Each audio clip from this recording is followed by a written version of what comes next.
Hola, en esta video aula vamos a ver la utilización de la librería Pandas para leer un dataset a una variable que generalmente se le llama DF o data frame para desplegar los registros y las columnas. También vamos a ver algo de limpieza de datos cuando hay ciertos registros que están vacíos y no queremos que eso ocurra. También la presentación correcta de ese data frame en una herramienta como Google Colaboratorio. En definitiva, vamos a ver la lectura de datos con Pandas en esta aula. Bien, lo que vamos a hacer entonces es leer datos con Pandas. Lo que hacemos es leer datos desde un origen donde están todos los datasets. Agradezco a IBM Skills Network para este cometido. Bien, lo que hacemos en un principio es leer las librerías de Pandas y NumPy. Luego, lo que hacemos es leer los datos y guardarlo desde una URL, guardarlo en una variable llamada path. A partir de ahí, lo que hacemos es leer desde ese path, desde esa URL, donde se encuentra el dataset, con el método readCSV. Este método de la librería Pandas lo que hace es guardar en una variable DataFrame, en la cual en esa variable df DataFrame va a representar mi dataset. Al hacer df.get me muestra los 5 primeros registros del DataFrame. Como vemos, el DataFrame, las columnas están con números, no con nombres.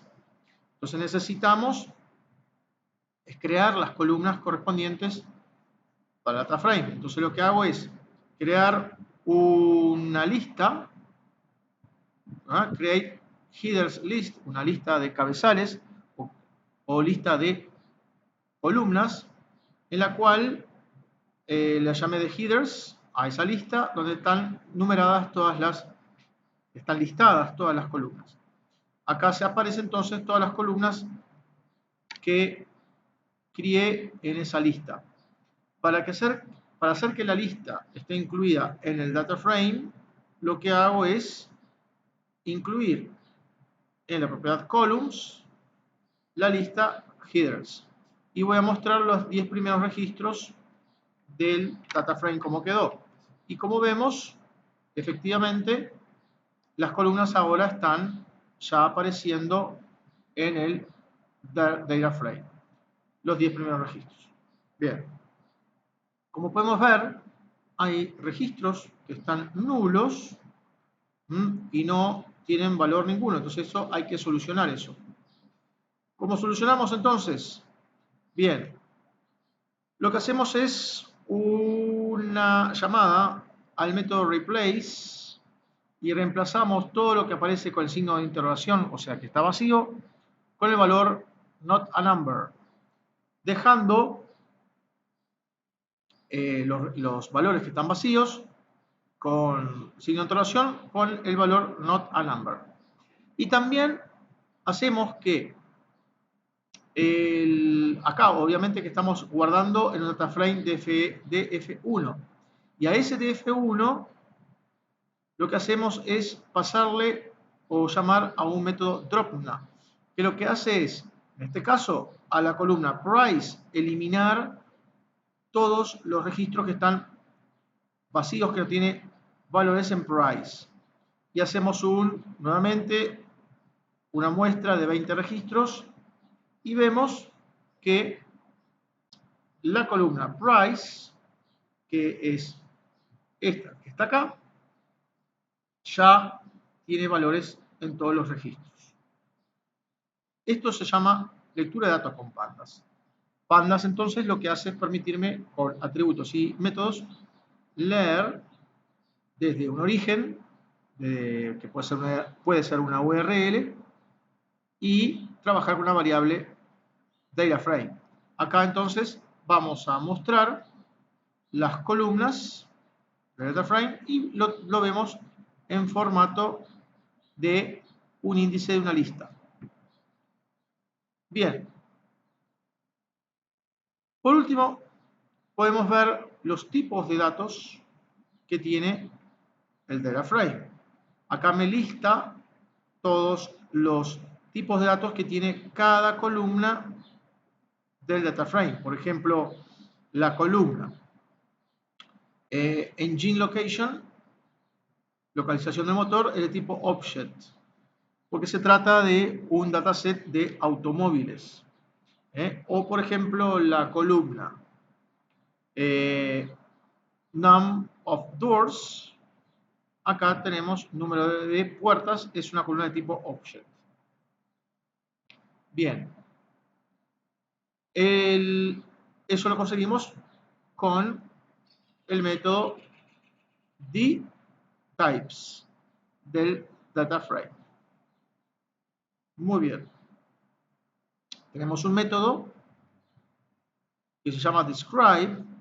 El método describe lo que hace de DataFrame es mostrarme la cantidad, la media o el promedio, las desviaciones estándar, el mínimo, el máximo y el porcentaje de distribución de los registros.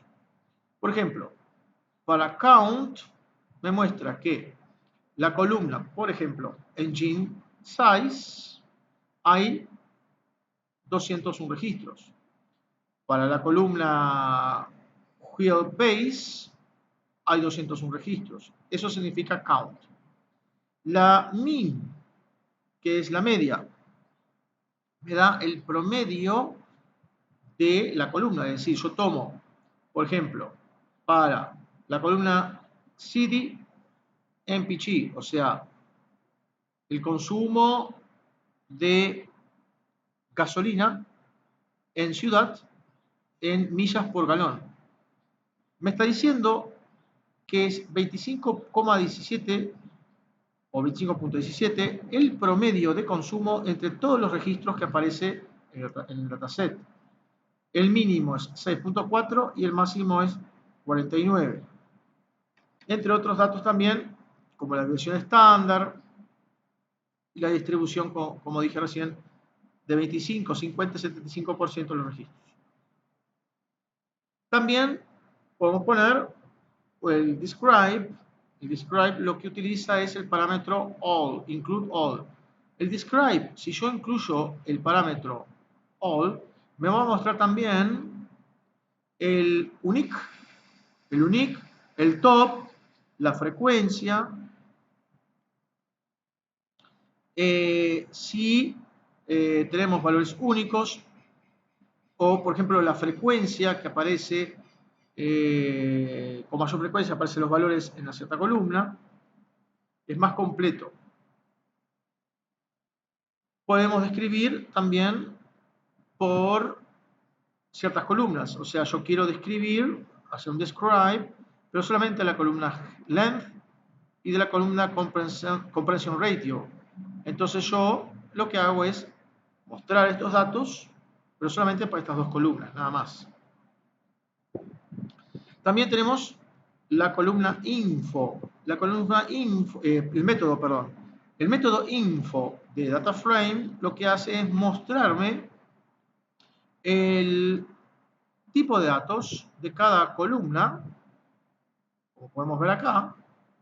Por ejemplo, para fuel type es un object, pero también nos muestra si es no nulo o no, si admite, si tiene o no nulos, si tiene o no nulos cierta columna. Por ejemplo, la columna número de cilindros del motor no tiene nulos, no tiene valores nulos, y son 201 registros, y esa columna es del tipo object. Agradezco al autor Joseph Santarcancelo y sus colaboradores por este dataset.